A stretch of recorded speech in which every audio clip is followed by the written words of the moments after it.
corporations are robbing people, literally, and using high, but they teach you that shall not steal. But they steal your attention when they put a liquor bottle there up there and a naked woman. They just stole your attention. That's thievery. You wasn't thinking about that. You were trying to get from point A to B. Then you see a naked woman up there with a glass of alcohol. They just stole your attention and stole your time. So they are stealing from us.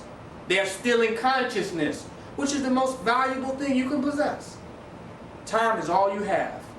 And anybody who can waste it and steal it is evil.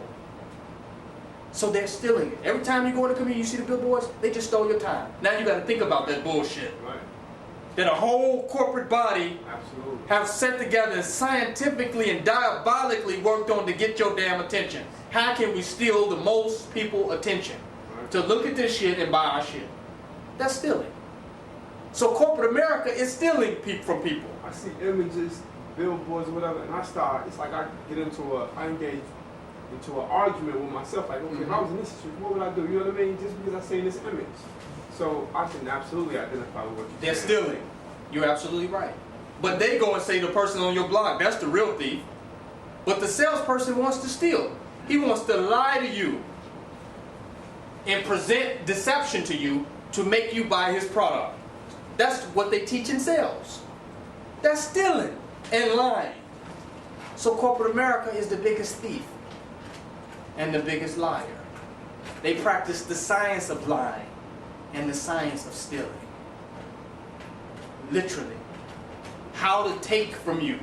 That is their goal. How do I get you to buy? How do I force you to buy? Even if you don't want it. How do I take the money out your damn pocket? Without you even knowing that you gave me the money. And you feel good about what you fucking bought. That is some real high level of mind theft. So I would rather for the person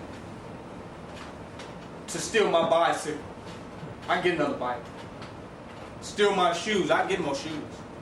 But you steal my damn mind, and then you steal the mind of my children, and my children's children, and you steal the mind of my whole community, and now they think they're young Jeezy. And Jay-Z. They think they're these people because you've hijacked their mind and got them now believing that they're somebody who is an image you created. They're not even the damn person that they're imitating, because that person do not even exist. They're an image that you created by playing with light on the damn television. You created this image, and now you got our children and youth going out acting this out. Just like when they make movies.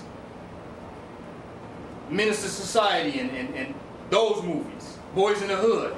They had people out killing each other because of the images that they sold. So they're the biggest thieves and the biggest murderers today. But they make everything they do look legitimate. That is their strategy. I say the thing with police brutality and people being killed in our community. They force you to believe in the legal system. They have limited us. First, we're Christians. Don't challenge white supremacy. Jesus has no race or no color.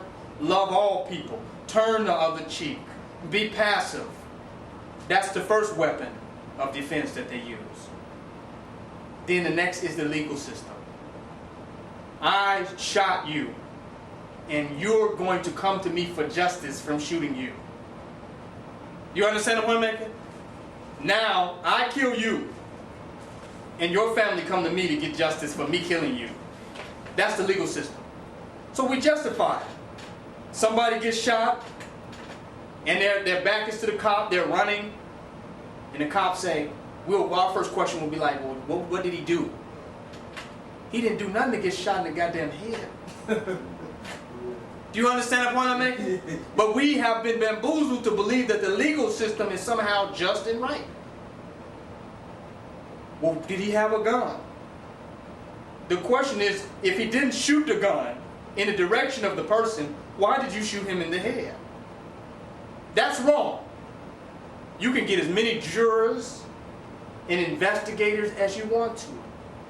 And the more they bring all those legal terminologies, investigators, and all that legal shit, it begins to dilute what actually happened. Exactly. Oh, okay. Well, it wasn't that. It was a 310.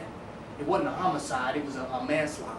It wasn't this. It wasn't that. And by the time you get through with all that, your compassion for the fact that they just destroyed human life as a goddamn beast, you look over that. And now it is an intelligent and philosophical issue. They rape your mom and you say, did they rape her with intention? Was it a heinous rape? Was it a premeditated rape? And it begins to dilute the tragedy. And now you a damn lawyer. And not a brother, a son, or a father. You a lawyer now. Oh, I'm studying the books to see what exactly happened. You saw what the fuck happened. You understand what I'm saying? They killed your relatives, your mama, your cousin, your nephew. They slaughtered your relatives. And you say, well, we're going to sue. But that's not going to bring back or check them. Because they print money. When you sue them, they're going to go rob some drug dealer to pay you off. Yeah. You understand the point I'm making? Yeah. You're not checking them by suing them. You check them by dealing with them. And not dealing with them as an individual, as some Black Panther Party, but raising up a community that will no longer tolerate that. That's how you deal with the white boy.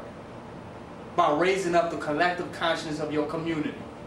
By turning them into warriors and rebels and true guerrillas for the protection and security of your people. That's your only methodology. If you get one of them and they say, well, we might decide to just let one of them off the force, that don't mean nothing. Because another one of them can go crazy and forget. And start to forget that they're wearing a police suit and think they're wearing a Ku Klux Klan uniform. Their mind just blank out. And think, oh, this is my Ku Klux Klan wear. I'm actually killing niggers. Any one of them can have that psychological relapse. They're going out as gangs and thugs, bullying our people. This is what they're doing. Under the auspices of being police. They're bullying our people. They're getting together just like they did in the Western movies. Just like they did doing lynchings. You see 4 or 5 white cops that look like fucking racists. They looking evil in the car. Looking mad, militant, like they hate black people, driving 4 deep, 3 cars deep. What's going on? This is not police protection and law. This is the Ku Klux Klan in your neighborhood. Yep. These are lynchings. But they're not using ropes anymore. They're using guns to kill black people. They're not castrating black people's genitals. They're castrating our minds to keep us in fear of them. The only purpose that they castrated people is to produce fear in the people that witnessed it. They don't got to castrate you if they can create some other methodology of making you completely fearful and completely petrified. They don't need to do castrations anymore or public hangings because they have more easier methods to keep you afraid of him. They did all that to make you fear him, and if you still fear him, they got less work to do if you fear them. So my point is, we're letting this all go on because we believe in the white man's legal system. That somehow his system is legal. That somehow something he's doing is right. He put our people under 400 years of chastisement and slavery and mutilation and dropped over 4 billion of our people, 400 billion of our people in the Atlantic Ocean. And now he's writing some right laws now. Now he's legal all of a sudden. So my point is, until we can realize that this European does not have our justice in our hands, and we come together and organize based upon who we are, and for our own protection and security, can we throw off this type of madness that he's portraying on us? As long as we believe in his legal system, we'll begin to justify it. And we're surprised every time we hear about another shooting. What do you expect from the Ku Klux Klan? Every time there's another shooting in the community, a police shooting, we're surprised. What do you expect from racists driving in cars in your neighborhood? What did you expect? I actually had some cops. I was a member of the More Science Symbol of America. had my fez on, and I was coming from one of the meetings. And I actually had one of the police actually come and say, drive by and say, nigger, out the car. And kept on driving. What do you expect? What do you expect? They say we're here to serve and protect the people. Anybody that's about humanitarian service is going to have a kind attitude towards the people. The damn police won't even speak. They're arrogant and macho. You understand the point I'm making? With tough guy images. How you going to have compassion and be a damn bully at the same time? How can you serve people just and be walking around with an arrogant attitude about how tough you are? Do you understand the point I'm making? The strongest of men are those who have developed in character and who have developed in humanity, who can serve other human beings. If you look at people like Gandhi and even Haile Selassie, the most strongest people, the most powerful people are those who are most humble. And if you walk around arrogant as hell, you lack spiritual development. They are not developed as human beings. So how can you serve somebody if you yourself are in most need of service? Understand? So the police cannot serve us. They cannot protect our communities. They're in worse condition than the damn communities. They come in imitating the gangs. You see the little tap eunuchs, they're acting like gangbangers. They're acting like the people who are in darkness. So how you act, you're imitating foolishness, but you're going to bring some justice to the community. They got their hats to the back with 10 to 15 tattoos on. But you're supposed to be the police. You're supposed to be serving the community. And you look like the bullshit. I can't separate the difference. That's why it's not that dicks are so undercover. They just as mad as the goddamn people they supposed to be trying to arrest. They just as mad as the people that they supposed to be serving justice to. They're in a worse condition. Got their hats banged to the right with French braids with tattoos down their arm, talking about killer police officers. How the hell are you going to save somebody? And you yourself is under the ignorance. And then people say, well, you know, they're going to get mad at that, and they say, well, there's some good police out here. And I've talked and had intellectual conversations with police, and I've had historical conversations, and I've built with the police. But you can't be on two sides of the table. You either about waking up the people, or you about destroying them. Period. There's no gray area. You can't say, well, I care about the people, but I'm going to keep locking them up. I'm going to support an imperialistic, colonialistic regime in our community, but I care about the community. I'm going to make sure I keep filling the prisons to make sure that 70% of black people make up the prison population. But I care about the people. You cannot care about the people from that vantage point. Well, there's some good police that look out for the people. That's impossible. There's some good Nazis in a concentration camp that gave people an extra piece of bread. But damn it, it's still a concentration camp. You understand the point I'm making? There was Nazis that said, I won't kill this one, but I'll kill them 10. Is that a good Nazi? So I said there are no good police officers. The good within them is the potential to get away from that bullshit. You understand what I'm making? I'm just going to keep it real.